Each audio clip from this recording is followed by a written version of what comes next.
오늘 말씀은 누가복음 16장 1에서 13절입니다. 8절 전반부를 읽습니다.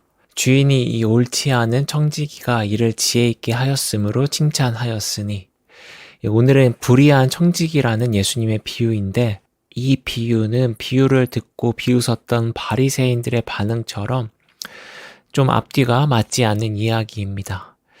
비유에는 한 부자와 그 부자에게 계속 손해를 입히는 불의한 청지기가 등장합니다.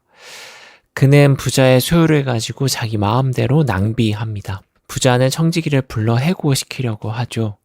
깜짝 놀란 청지기는 해고된 후 자신의 앞날을 걱정하며 하나의 꾀를 냅니다. 그것은 부자에게 채무가 있는 사람들의 빚을 줄여주고 자신이 생색을 내어 해고된 그들의 집에 신세를 질 요령이었습니다. 부자에게 빚진 자들을 한 명 한 명 불러 파격적으로 그 빚을 감면해 줍니다.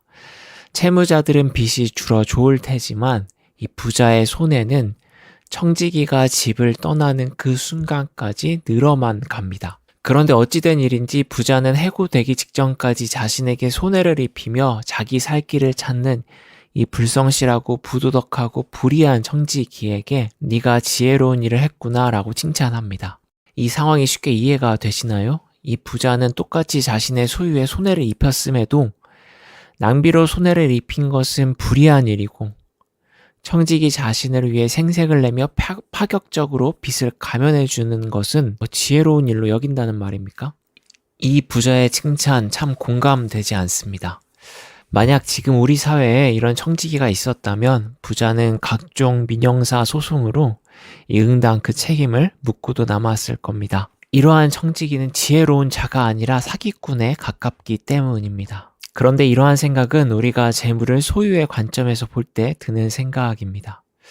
재물이라는 단어가 그것을 소유하는 누군가 혹은 미래에 소유할 누군가를 떠오르게 하기 때문에 자연스레 소유의 관점에서 볼 수밖에 없는 것이 사실입니다. 하지만 이렇게 재물을 소유의 관점으로 보면 내가 그 재물을 갖기 위해 들인 시간, 노력 등 나의 수고로움이 중요해집니다.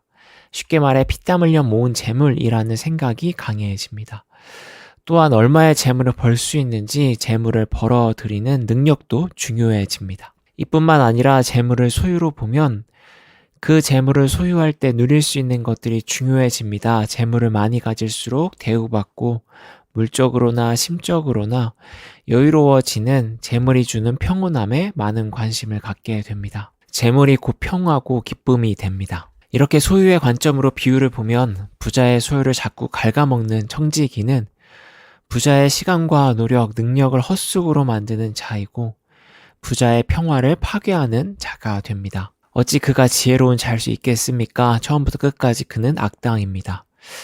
하지만 재물을 소유의 관점이 아니라 사용의 관점으로 본다면 말이 달라질 것 같습니다. 재물이 어떻게 사용되었는지, 그것이 누구에게 희망을 주었는지, 반대로 누군가의 숨통을 조였는지, 그에 따라 재물을 사용한 자가 지혜로운 자인지 아닌지 드러나게 됩니다. 청지기는 비록 자기의 유익을 위해 재물을 사용하였으나 그 사용이 누군가의 숨통을 트게 하고 희망을 주었기 때문에 부자에게 지혜롭다는 칭찬을 받아왔습니다. 결국 비유에서 부자는 재물을 많이 소유하는 것에 목적을 둔 자가 아니라 재물을 지혜롭게 사용하는 것에 목적을 둔 자였습니다. 만약 부자가 소유의 목적을 둔 자였다면 청지기는 쫓겨나지 않기 위해 부자의 채무자들의 빚의 이자를 따따블로 붙여 이 부자에게 자랑했겠죠.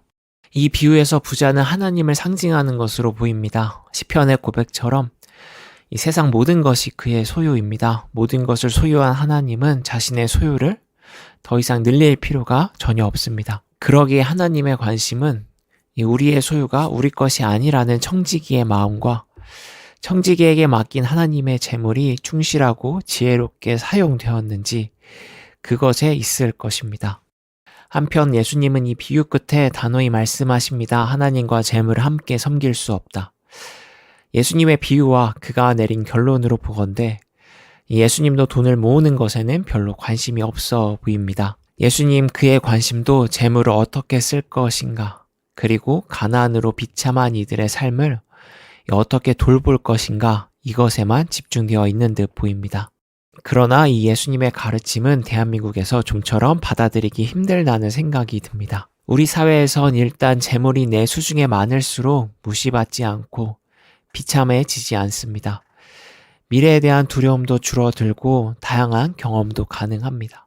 매너 있는 젠틀한 사람이 되기도 합니다. 재물을 소유했을 때 얻을 수 있고 누릴 수 있는 이점이 참 많은 사회라고 생각이 드는데요. 이러한 사회에서 오늘 성경의 가르침을 어떻게 보아야 할지, 비현실적인 순진한 이상으로만 볼 것인지, 또는 취사 선택으로 적절하게 타협을 할 것인지, 그도 아니면 근사치의 길이 분명 있음을 믿고 그것을 찾기 위한 노력이 여전히 필요한지 고민해 볼 일입니다.